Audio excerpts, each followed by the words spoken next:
Hey, we are two Star Wars nerds, and we are back with another Star Wars Wisdom Talk. We have been going through the Clone Wars in chronological series in arcs, and what's really cool are these beginning quotes. And, not all of them work for a Wisdom Talk, but what we're doing is we're picking out some of our favorite ones. And so this one in particular, this is from Season 5, Episode 7. And this says, "The young are often underestimated." Oh boy, does this speak to our heart. Yep. So, Mrs. Two Star Wars Nerds, why don't you start us off?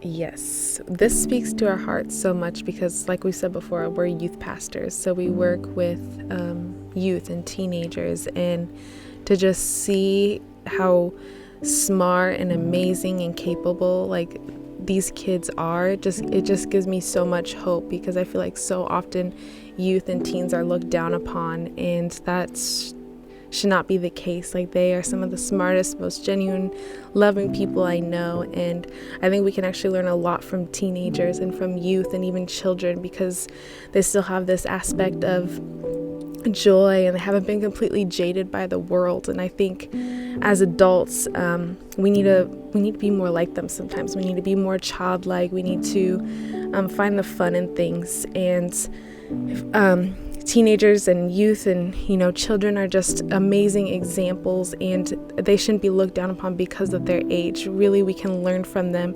I believe we can learn from every generation. Everyone has something to offer, and no one should be discounted or discredited.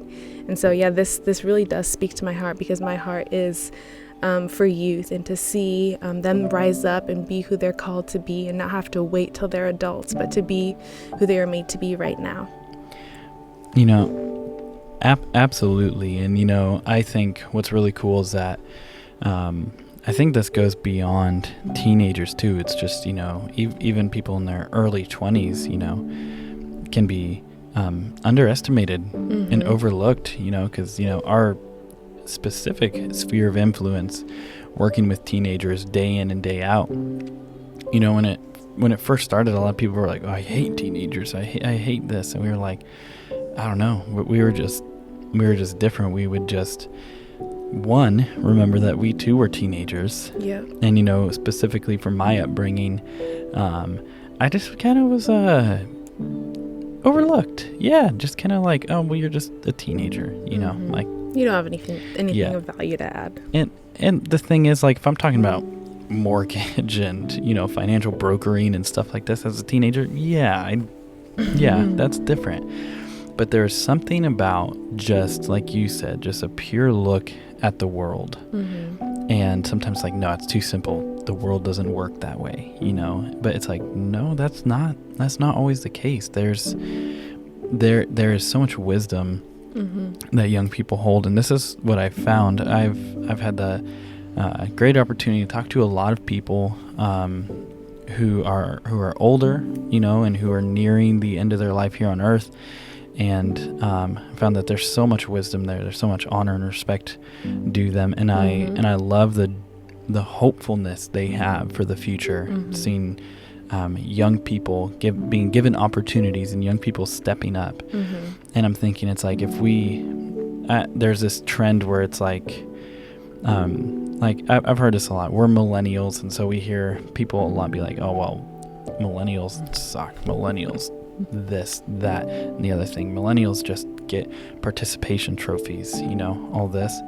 And I have to think, I'm like, you're the ones who gave those trophies. Like, as children, we didn't ask for that. It was actually the older generation doing that.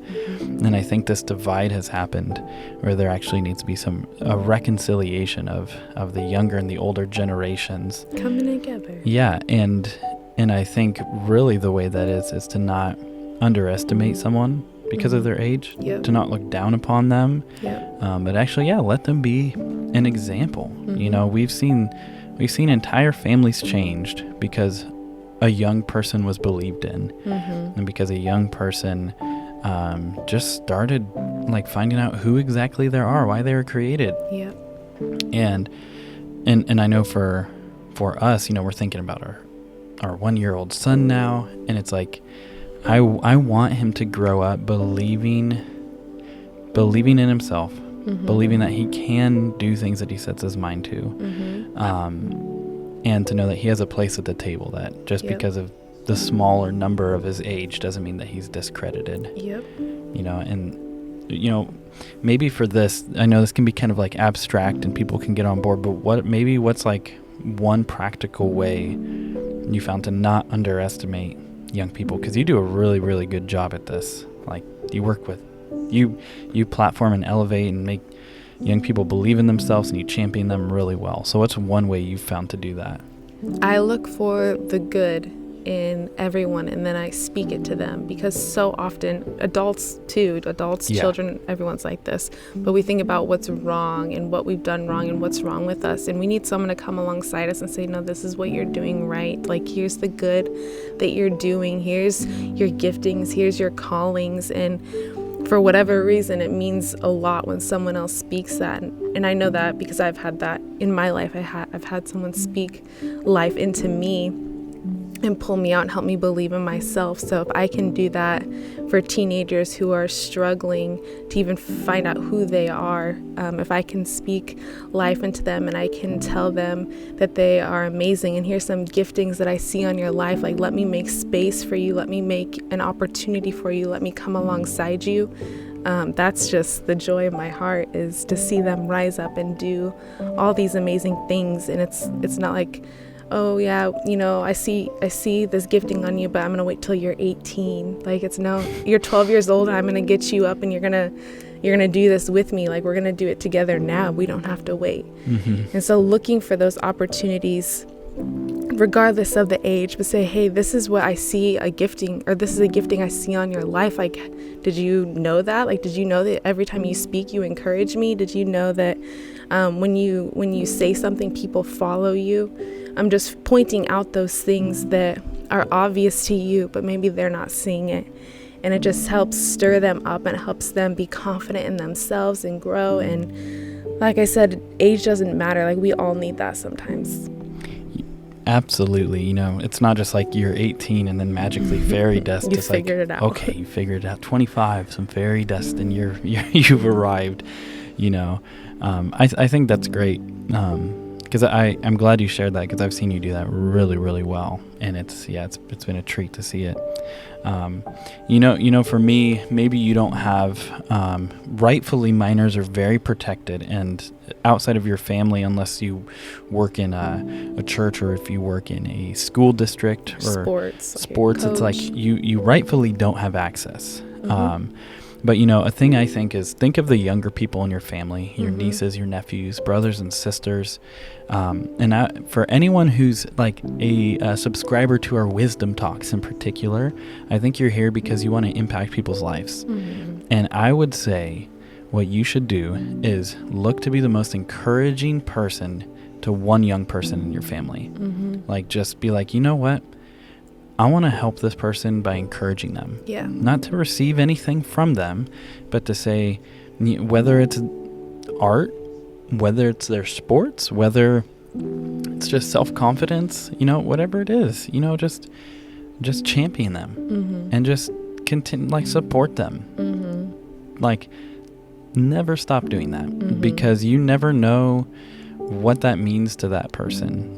When young people are being formed and molded, why not have positive voices be the ones that are forming them? Because, we've all been there when people just say, well, you're just young. You don't know anything. Right. You'll never amount to anything because you're young, but then one day you'll be old and successful, and there's no in between. And it's just wrong logic.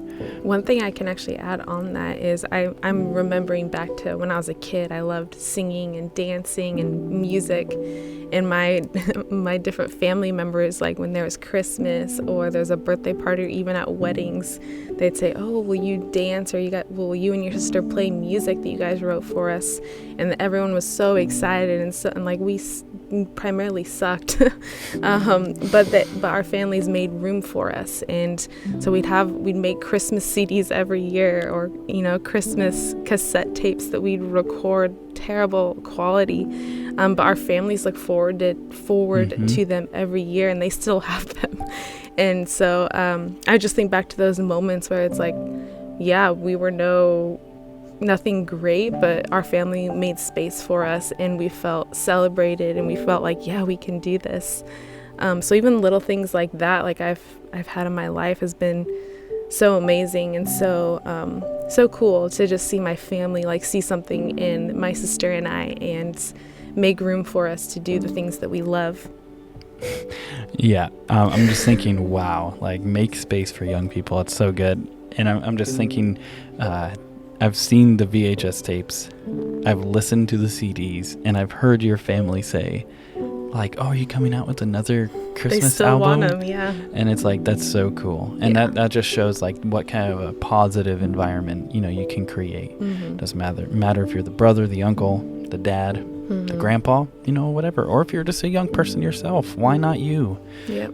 But let us know in the comments, what you think about this, like how can we encourage some young people around us? How can we not underestimate them? Maybe as Michael Scott would say, maybe next time you'll estimate me, but hey, with that, we are two Star Wars nerds, and may the Force be with you always.